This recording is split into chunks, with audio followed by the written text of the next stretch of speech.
Today, I'll be talking about the last active Thunderbolt 1000 for the California Civil Defense Alert System. I'll be talking about the controls and up there in the blower. Our controls, we have the ESP32 and Arduino Mega in here, and just the Nano and the relay control box. It's so complicated in this, I did not even want to open it. It will just explode in the wire mesh.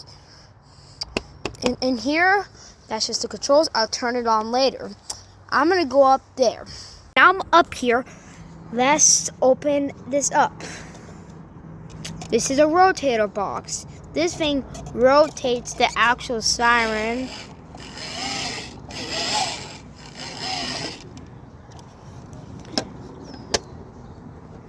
Weird mount.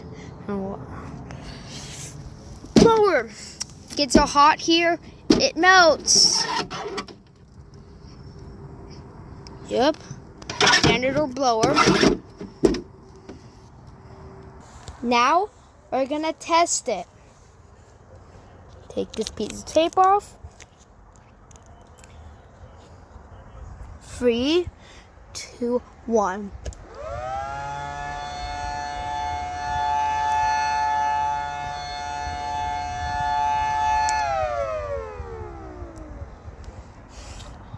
That was just test. The signals on here are steady. Well, latch is on. Fire, fast fail, goes up and down fast. Attack goes up and down slowly and cancels the siren. Here we just got a wire junction. This has a lock. So yeah. That is my Thunderbolt. Thanks for watching.